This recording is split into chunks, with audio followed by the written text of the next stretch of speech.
We All are live. right, good morning, everyone. All right, good morning, everyone. Welcome to our episode in Anchored Podcast where we talk about faith, life, and business. And this morning, guys, we will be talking about career progression. So I would like to invite your friends. If you know someone who's looking for the right career, please share this link below. And we hope to add value to you this morning. And we have a special guest, guys. Actually, he's our second guest in my podcast. And I'm so excited to introduce him. He's a personal friend of mine and I've witnessed how he grew in his career, guys. And grabe itong tao na to. He's one of the people that I admire pagdating sa career kasi he's very passionate, he's very intentional in what he is doing. So, let me introduce to you. He is a registered financial planner and a fellow podcaster.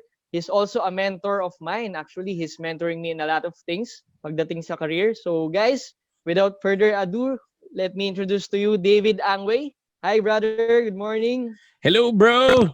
Well, thank you so much for allowing me to be a guest on your show in Anchored Podcast. I think we're gonna be having an episode in the mismong Spotify and Apple Podcast. So thank you so much for inviting me here. Yeah, it's a privilege, David. I think, David, our topic today is very relevant kasi this pandemic, many of us are really searching for the right career path since Mhm. there's a lot of people din na nawala ng work or yung iba naman nag-shift into business. And I believe your knowledge pagdating sa career and business can really help our audience. And merong mga top questions kasi na Mhm. na-experience ko rin and I think you can help us at least navigate this no concerns. So Yep. David, may first question pala for you. Paano ba natin malalaman yung passion? Do I need to follow my passion in finding a career? Is it really relevant for us na kailangan yung passion ko, yun din yung career ko? So what's your thought about that, David? Okay, that's a good question, and that's a very familiar question because I usually speak directly to different schools, organizations, and some people are kind of lost. They don't know exactly what to do.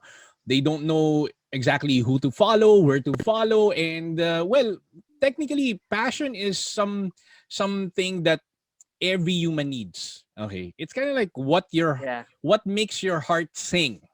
That's the other question there. If you're gonna be talking to me about passion, what makes your heart sing? Uh, on my end, I'd like to simply educate more people, empower more people about personal finance decision because I don't want them to get scammed. That's my that's my Yeah. passion at the end of the day. And even though no one would pay me for doing that, I will still do it. Now, if you're gonna go ahead and Wow. simply go to that question again, and if you're a young, fresh graduate, fresh student, it's like you just get out of the school or no, or your organization, maybe your parents told you to do these things. Maybe your other friends are also telling you to do other stuff. Maybe your tito and tita are also pressuring you. That's gonna be a really tight spot at the end of the day. If you're gonna Yeah. go ahead and simply disconnect from all these opinions of the world and ask yourself, what makes your heart sing? what Wow. That's her. what Yeah. are you going to do right now? Is this something that you are called to do? Because if you're not called to do this, then you're wasting your time. That's something that I don't want you to encounter. Why are you wasting your time? We got one life to live, and you are being pushed with the peer pressure because your friends are doing this, then you must do this, right? Yeah. Okay, so the well, I just want to give to you an idea that my parents told me to do this one, but I need to follow the other one. Okay, the road less traveled, kumbaga, Mhm. because they haven't seen the probability of me being successful in this field. And then with the compounding effect of my actions and with the All right. effect of the passion that I have in me, Yeah. this one's really a living testament for me, di ba? Wow. Mahirap yung mahirap yung you're just gonna go ahead and follow someone's opinion Yeah. to and then 30 years from now you're gonna live with regrets because you Wow. failed to follow exactly what makes your heart sing today. That's very good, David, no? Ang ganda nung insight mo, bro, when you said na we should identify what makes our heart sing. Kasi at first, we can be distracted as well, di ba, by the opinion of Mhm. other people. And I love how you really took a certain period of time in searching that passion of yours. Kasi I witnessed your journey rin, and I Mhm. know na at first, you're a registered nurse, right? So, Mhm. Yes, that's correct. but right now you're in the financial services industry, and I believe for our audience they should ano no kumbaga hindi naman nila kailangan madaliin to find that career for them. So can you give us at least ano no David few tips how can they find that career of what can make their heart sing kasi sa simula minsan ang hirap din hanapin, 'di ba? Paano Mhm. mo siya nahanap or paano mo Okay. nasabi na ito na 'yon, 'di ba? Yeah. Okay. Number one, constant experimentation. Okay. Because I keep on asking myself, who am I? Who am I? All Right? Okay. right. The reason behind I need to ask myself about it is because you might be you have this perspective that you're probably living in this community because this is who you are. So it talks Okay. about identity. Wow. Let's say for example, you came from a not well off family, okay? Which Okay. I'm actually part of it, and I don't want to be on the well. Number one, I ask myself, is this where I want? Is this the place where I want to end? Kumbaga. Pero sabi ko, Yeah. ayoko ng ganito.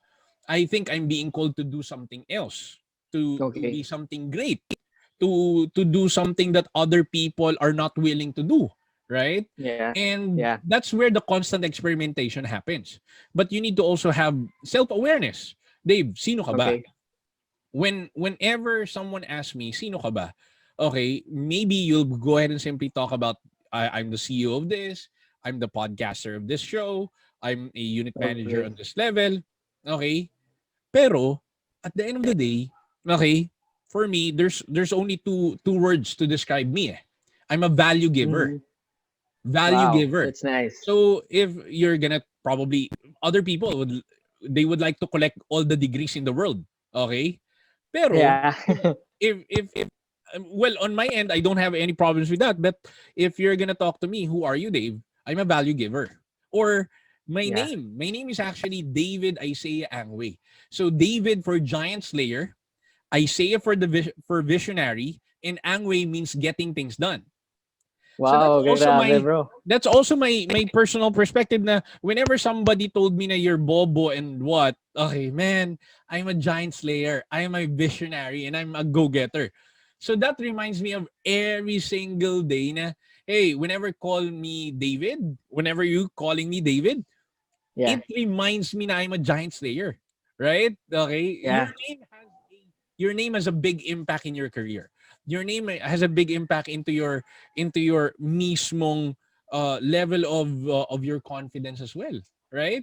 How many Yeah. times that people call you by your first name, and that's the reason why you need to put some meaning into it, right? Okay, and going back to the tips itself, after constant experimentation, constant self-awareness, asking yourself, you need to find a mentor. You need to find a mentor. Wow. And I just want to give a big shout out directly to Big Ninong, Randall Yeah. Chongsa. So, because when I was probably in the corporate world, I was just looking at the mismong people na I'd like to learn about finances, and we went to me and my friends from Victory Pioneer, we went to his no nonsense personal finance, and he invited Carl D during that time. He was actually a speaker during that time.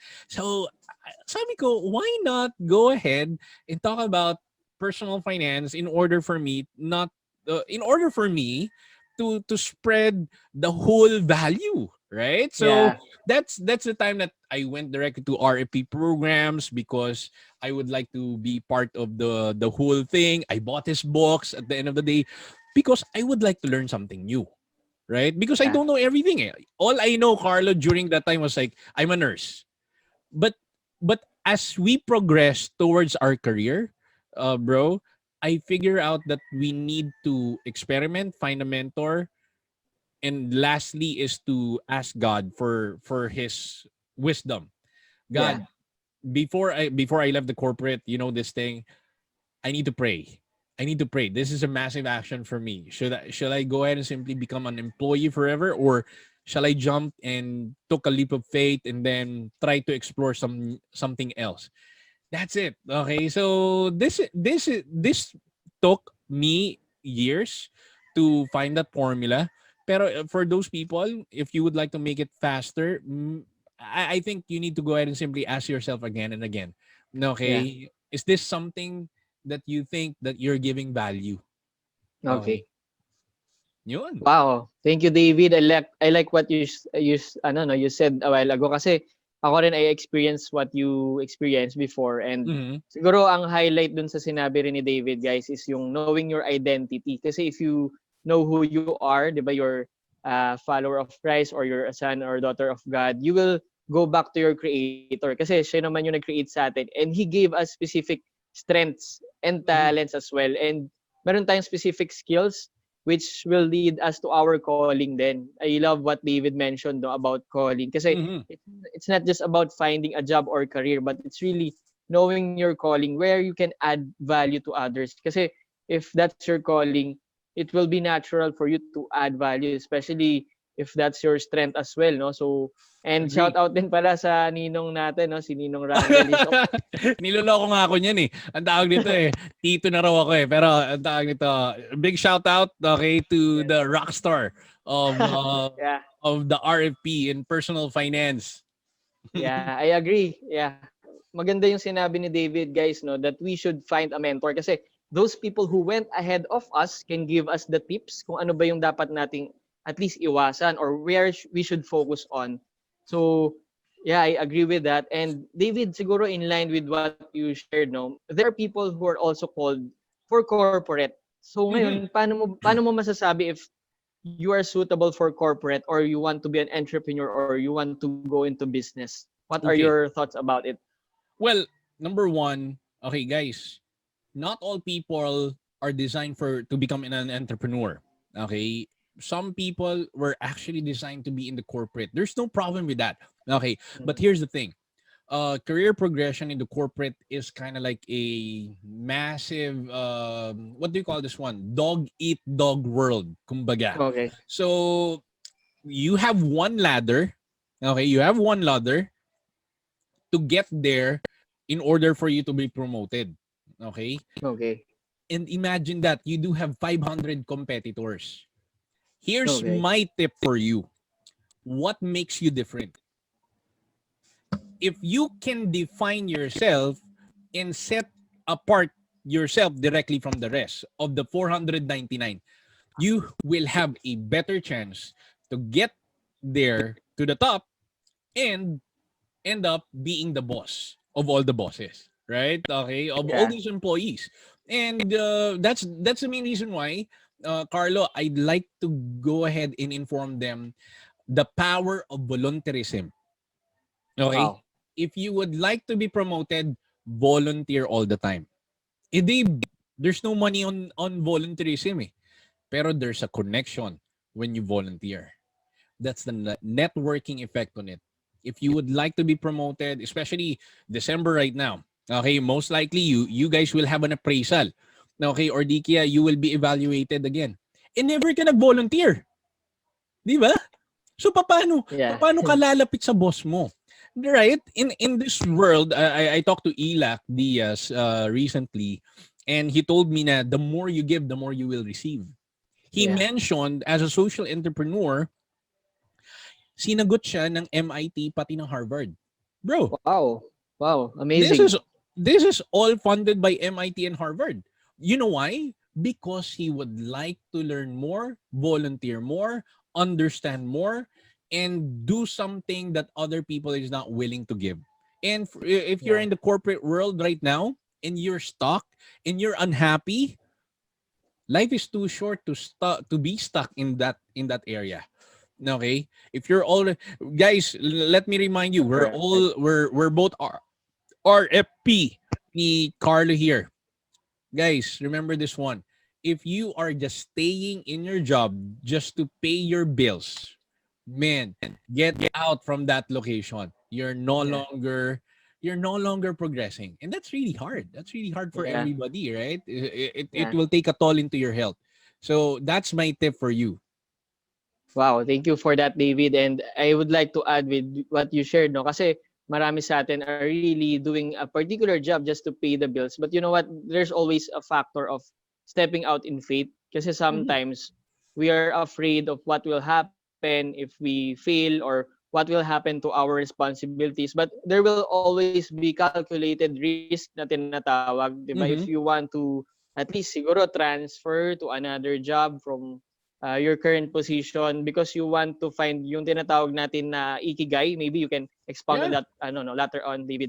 Ang inisip ko kasi some Mm. of the people that I know, they are really afraid of sabihin na nating failing. But you know what? There's always an opportunity to learn if you step out in your comfort zone and eventually you will find your ikigai. So David, ano ba yung tinatawag natin na ikigai if you will expound on that particular principle? You know what? I spoke directly about these things. I think on the episode 5 together with Dr. John Faustarilla in my podcast, All right. and this is a concept from Japanese, the ikigai, right?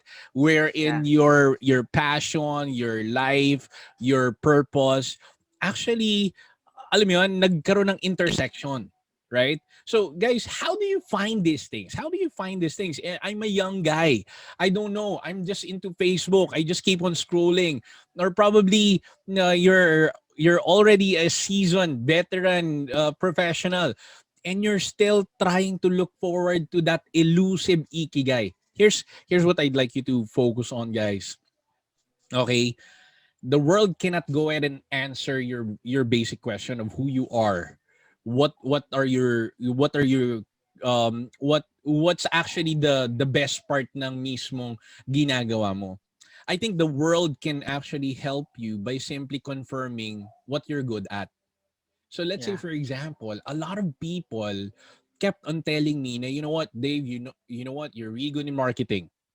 We Okay. don't know na you're into this one. Dave, you know what? You're really good in sales. Maybe the first thing that you need to do right now, okay, as of this moment, is if you're kind of clueless, ask for Okay. feedback. Yeah. Carlo, saan ba ako magaling? Right? Yeah. That's Guys, right. remember this one, ha? Remember this one. Ask your closest friends. Why is that? These friends will go ahead and confirm to you, okay, kung saan ka magaling. Hindi yung aagrihan ka na lang nila. Okay? Yeah. I love those friends na whatever you told them, something like that, they will binabara ka nila. Right? These are really good friends. Okay? Yes. Kapag Agree. parati lang nag-a-agree sa iyo as a yes person, man, that's gonna be really tough. Okay, you will not have a reliable opinions coming from them. Kasi never ka pa nilang nabara. Baka they might be intimidated with you, right? Okay? Yeah. So, number two, how do you find your ikigai? Is to simply, like what I told you earlier, you need to volunteer.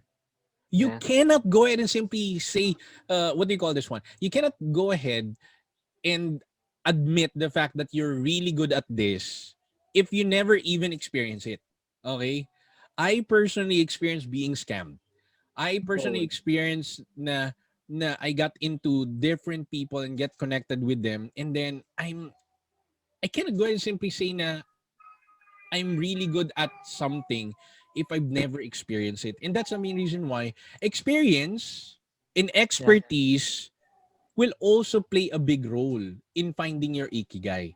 Try to look forward to those people, okay, who can give you opinions, can give you mentorship at the end of the day. Try to ask yourself again, okay, who you are, and that will really work. And at the same time, there's also a long, it's actually a thick book. Okay, about finding Okay. your ikigai. All right, I highly also recommend you to grab a copy of it. All right, I think you'll be able to figure. Bro, whenever you're reading a book, you'll have an aha moment. Yeah, As in, agree. okay, and that's one of the book na, okay, ako to ah. And that's the main reason why I highly recommend you go ahead and pick that book. Okay, I know we don't have so much time on this podcast, but okay, if you grab that copy, okay, give a big shout out directly in this episode.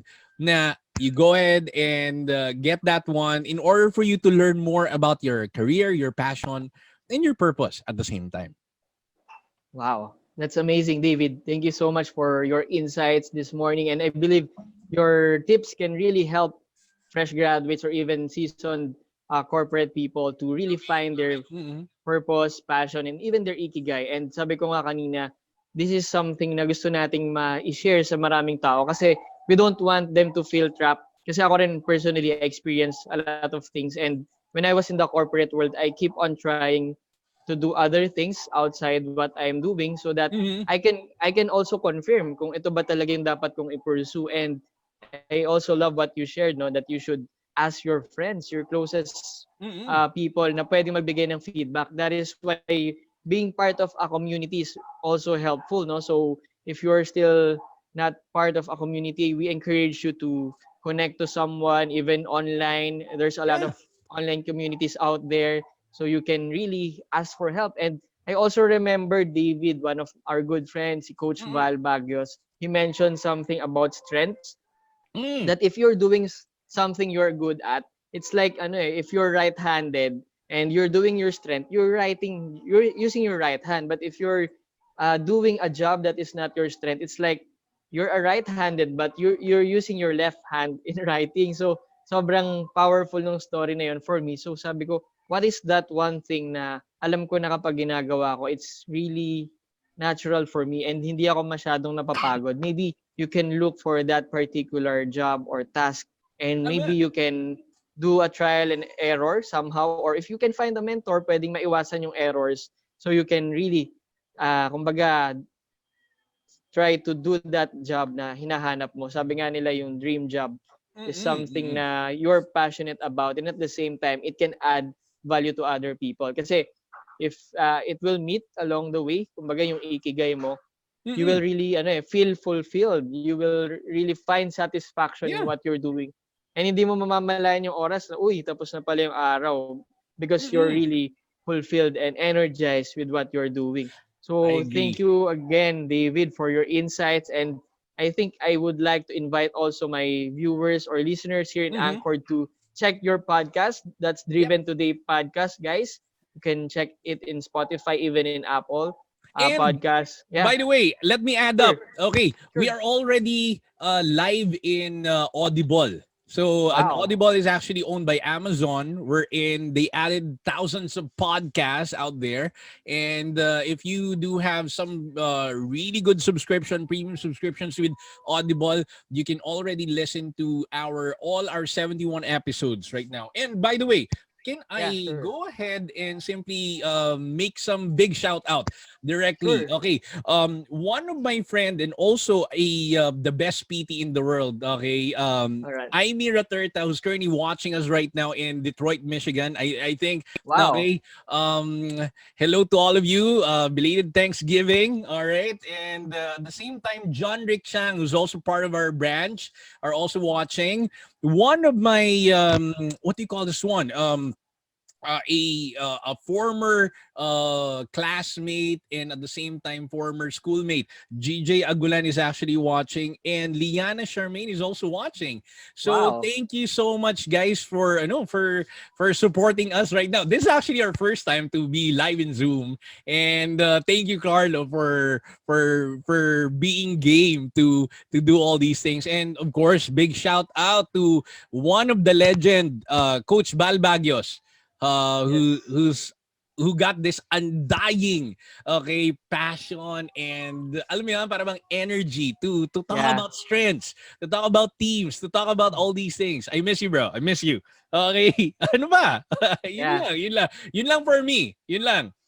Yeah. Thank you so much for tuning in sa mga friends ni David and even siguro yung mga kaibigan ko nasa work pa. Good morning sa inyong lahat. Grabe, no? May audience ka, bro, even outside the country. So, it's really Mm-mm. helpful to use your social media platform, guys, to reach out to more people. And kagaya ng mga shinout-out namin ni David, we have a lot of mentors and community na tumutulong sa amin to really find our ikigai. And it's a continuous improvement. And the greatest thing that we can do is to learn and learn. Because if we learn more, guys, we can earn more at the same time, whether in business or in the corporate world. So keep on investing in yourself, and hopefully we are able to add value to you. And we want to see you guys soon in person, hopefully in conferences. David, we really Yeah. miss those conferences na Yes. in person.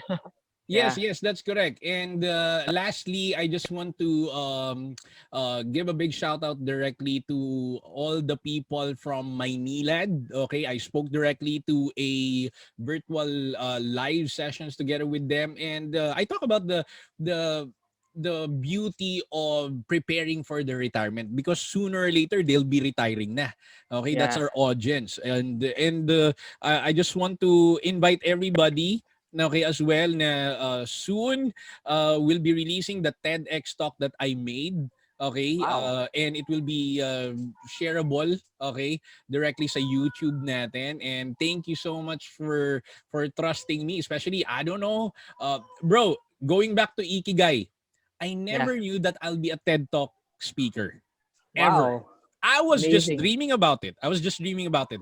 But they told me that they will be releasing this one probably by January, February of 2021. And I'm so excited to share exactly about the topic. Okay, I'm not gonna be mentioning the topic muna.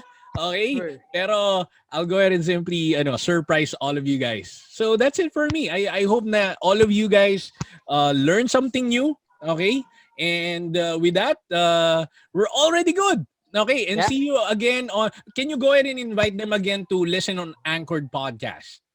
Yeah, sure. Thank you guys for tuning in this morning, and to other friends na gusto nyo ring makinig dito sa episode namin ni David. Please follow me at Anchored Podcast in Spotify, even in Anchor.fm, and of course, follow Driven Today Podcast. And feel free to share this link below. You can also send this to your friends and colleagues so we can reach out to more people. And we hope to see you guys soon. Keep safe. And thank you so much for tuning in. God bless you all, guys. All right, see you again on the next episode.